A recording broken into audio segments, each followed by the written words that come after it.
Hi guys, good morning, good evening, good afternoon. Kamusta po kayo? How are you there?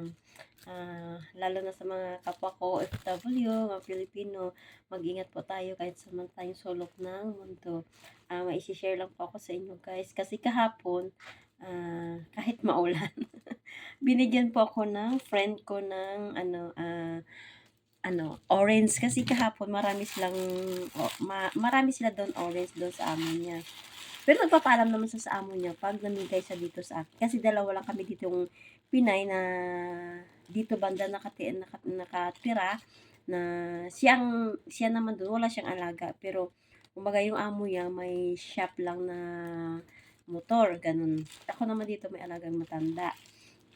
So, ganyan po kami ditong dalawa kasi dalawa lang naman kami ditong bilang Pilipino, nagbibigayan po kaming dalawa dito kung anong meron kaming sa isa't isa. Pero halos naman mababait yung amo namin at saka friend din yung amo namin. At saka ay yung hindi kami nahihirapan sa mga pagkain kagaya ng iba dito na mga OFW din na hirap din sa pagkain lang, mga damot yung mga amo. Pero mga amo namin sagana sa pagkain. Ayan, nag-share siya sa akin kahapon ng orange. Marami. Pero nagpaalam naman siya sa amo siya pag nagbigay. Kasi close ko rin yung amo niya. Ayan, binigyan niya ako ng orange. Ayan.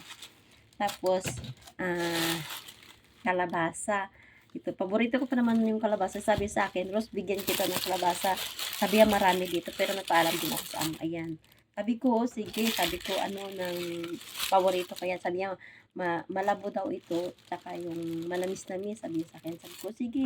Sabi ko, thank you. Sabi ko. And then, ginawa ko dahil mahilig din siya sa talbos ng kamote kahit yung amo niya nanguha ko kahapon tapos ako na lang nagdala doon sa kanya. Sabi ko, "Huwag ka na pumunta dito kasi maulan." Ayun, ang ginawa ko, binigyan ko siya ng tomato.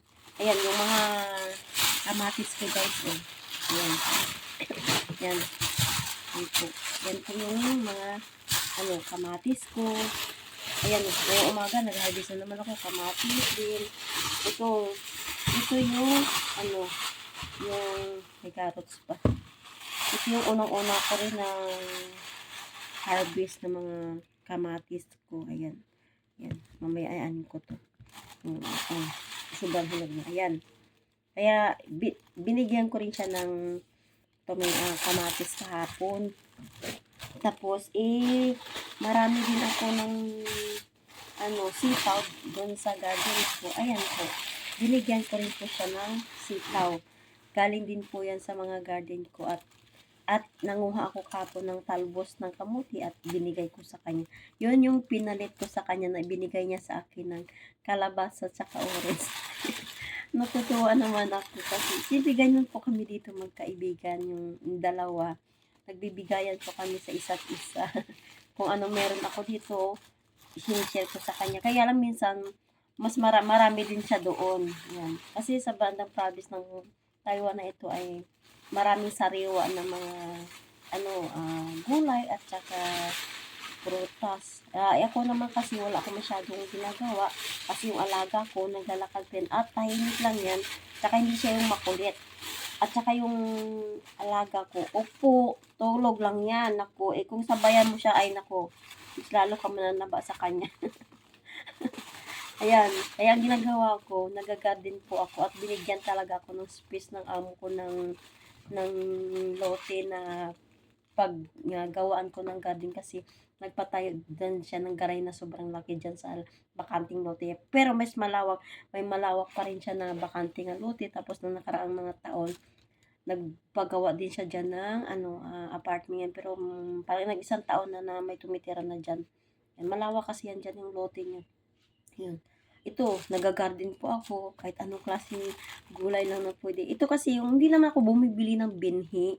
Kaya lang pag bumili ako ng mga gulay, at saka lalo itong kamatis, tinatanggal ko yung buto, at saka yung pinupunla ko, at saka tinatanim ko. Diyan, pagdating na sa mga gulay, kagaya ng mga litos, o anong klaseng gulay, lang, si amo ang bumibili ng binhi, tapos tinatanim ko. Yan. Yan. Share ko lang guys sa inyo. Yung kami dito magkaibigan yung nagbibigayan kami dalawa. Ay, siya na ano na diyan ma'am, parang 9 years na rin at magna 9 years na rin ata sa amo niya diyan, o 9 years already na sa kanyang amo. Ako dito ay 5 years dito sa amo na 'to, pero dati ako nasa Taipei. Nung pandemic, lumipat ako dito kasi sa sobrang cases ng COVID dati. Pero doon sa Taipei, 6 years ako dito, 5 years, so 11 years na ako dito sa Taiwan. Yan lang guys. Thank you po. Thank you for watching my video. Pa-like naman, pa-subscribe. At subscribe ko rin po kayo. Thank you everyone. Love you all.